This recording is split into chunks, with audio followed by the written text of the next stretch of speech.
さんとドライブへ。ドライバーのおじさんです。ナビゲーターのアリアルです。この動画ではフォルツァホライズン5をプレイしながら車の話題やノスタルジックなことをおしゃべりしています。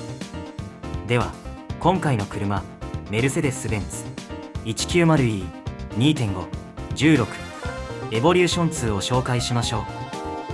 アリアル、よろしく。はい、マスター。この車は W201 シリーズの最上位モデルです。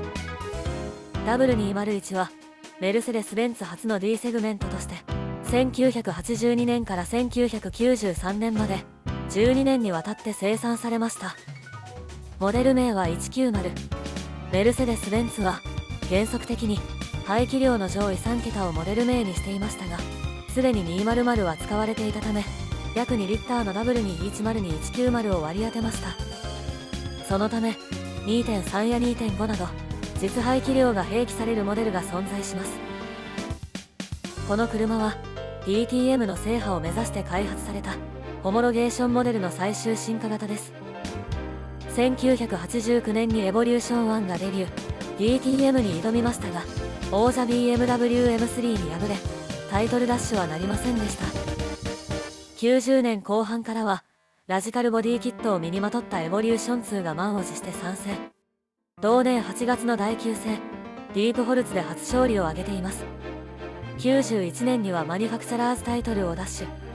翌92年同タイトルのほか念願の DTM ドライバーズチャンピオンも同時に獲得、2冠に輝いております。エボリューション2は全24戦中16戦で優勝という戦績を残した名実ともに最強のツーリングカーです。ありがとう、アリアル。メルセデス・ベンツは1955年のルマン24時間レースで史上最悪の惨事を起こして以来、全てのモータースポーツから撤退していた。30年後レース界に復帰することになった時、190ではラリーへの参加を計画していた。しかし当時はアウディクワトロがラリー界を席巻していて、2区の190が太刀打ちできる状況ではなかったんだ。そこで次なる目標を DTM に掲げ、英国コスワースによって開発された 2.3 リッターエンジンを190に搭載し、1984年にロードリーガルバージョンとして販売する。その後1988年に DTM の規定改正があって、排気量が 2.5 リッターまで引き上げられたことから、排気量をアップしたエボリューション1へバトンが渡されたわけだ。目を引く外観なのはグループ A の規定により外装に手を加えることが禁じられていたから。市販車の持つポテンシャルがレースの勝敗を左右したんだね。ノーマルの 2.5 でさえ CD1 0.32 という当時のセダンとしては最も良い数値だった。これをエボ2では 0.29 まで低減させると同時に巨大なリアウィングによってダウンフォースを増加させてる。見た目も中身も圧倒的な戦闘力を誇ったんだ。じゃあその究極のマシンの実力をサーキットで見てみよう。はい、マスター。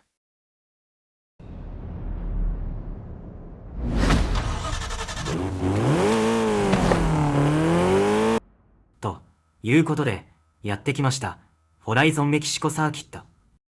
まずはエボ2のライバル車の紹介です。 BMW からは M3 が参戦します。この車は E30 型の初代 M3 でエボ2同様レースに勝つために生み出されました。レース車のエンジンは M1 などに搭載された 3.5 リッター DOHC 直列6気筒エンジンから2気筒を切り取った 2.3 リッター直列4気筒エンジンです。 DTM のホモロゲーションモデルであるスポーツエボリューションは 2.5 リッターに排気量を拡大し 238PS を発揮します。 M3 は DTM においてエボ2と激闘を繰り広げた永遠のライバルです。 BMW の M5 です。この車は1982年から88年まで生産された E28 型の2代目5シリーズを BMW の研究開発などを担当する M がチューニングした高性能スポーツモデルです。 M1 のエンジンを改良した直列6気筒 DOHC3.5 リッターエンジンを搭載しています。最高出力は 286PS を発生し、最高速度は 250km に達しました。当時の世界最速のフォード・アサルーンです。外観はキドニーグリル以外の外装メッキモール類をブラックアウト化してあるのが特徴です。最後はボルボ 850R です。1991年から96年にかけて製造され、最初にサルーン、93年にエステートが追加されました。先代240シリーズの後継車種ですが、従来のボルボとの共通点は事実上ゼロと言えるほどの新開発モデルであり、駆動系は FR から FF に変更されています。また95年に発売した限定版のターボ車が大人気を博したことから、翌96年にターボを搭載したこの R を通常モデルとして追加しました。エンジンはポルシェと共同開発した直列5気筒 2.3 リッターで、最高出力は 253PS です。国内においてはステーションワゴンブームの火付け役となり、日本の自動車メーカーに大きな影響を与えました。以上です。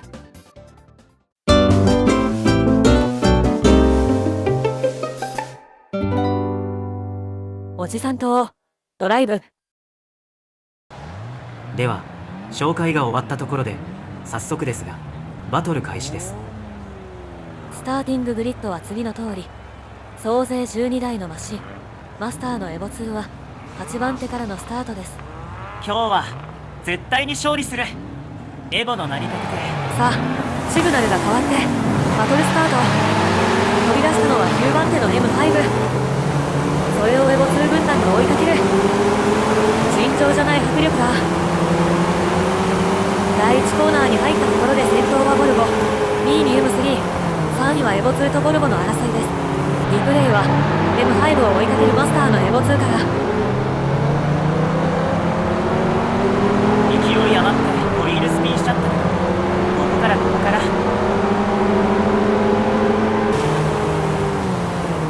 マスターのエボ2、1コーナーをきれいに回って M5 を漁ります。次のターゲットは白ボルボ。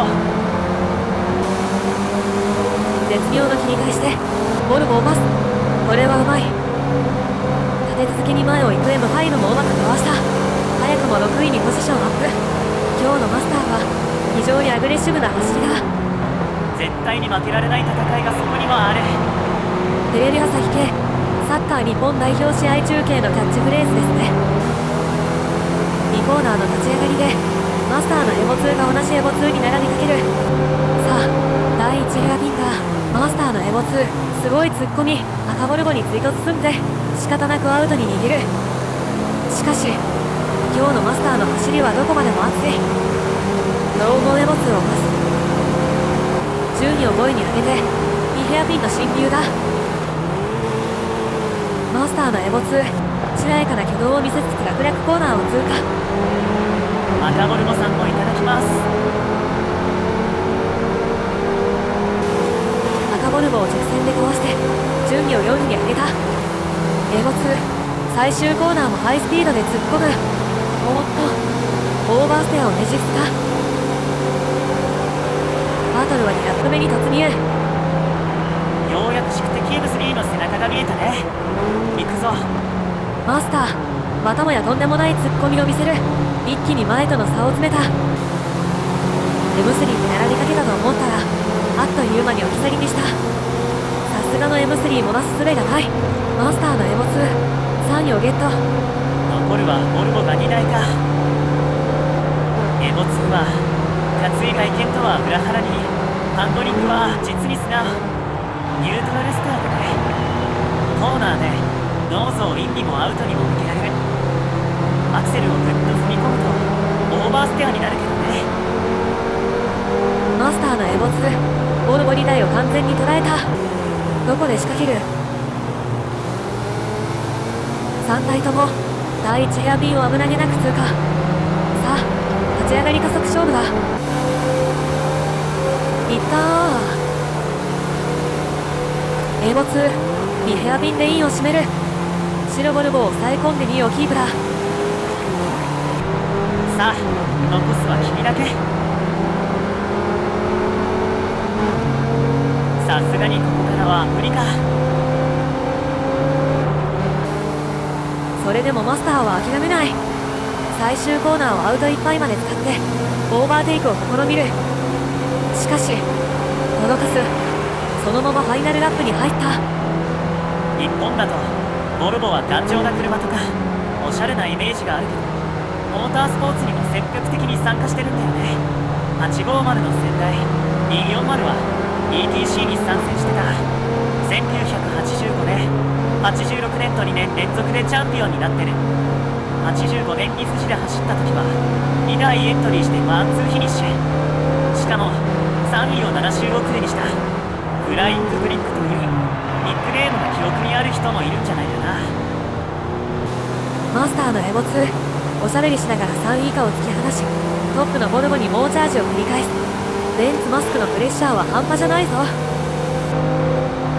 こうして楽にインを取れるのも強力なダウンフォースと高いボディ剛性のおかげかな。 G をうまくコントロールしてヘアピンをきれいに回った。ストレート加速はどうだ。単純な出力だけならボルボが上だぞ。エボ2が抜けてた。ボルボ5年 B に交代。マスターのエボ2トップをダッシュ。この車を先行させたらもう抜けないよ。マスター余裕の勝利宣言か。勝負は最後まで分かりません。油断は禁物です。レコードラインを淡々と走る。独走になった。よっしゃ。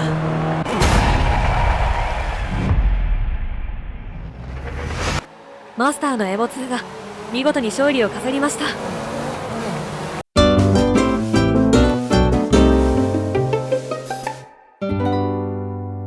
おじさんとドライブ。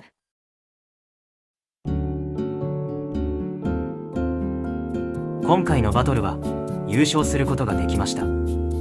最後は抜け出しましたが、どのライバル社も強く、実際はギリギリの戦いでした。 DTM の黎明期を代表するマシンであるエボ2の性能に応えることができて本当に良かったです。ということで、おじさんとドライブメルセデス・ベンツ 190E2.516 エボリューション2編はここまでです。ご視聴ありがとうございました。よろしければチャンネル登録をお願いします。ドライバーはおじさん、ナビゲーターはアリアルでお送りしました。ではまた次の動画でお会いしましょう。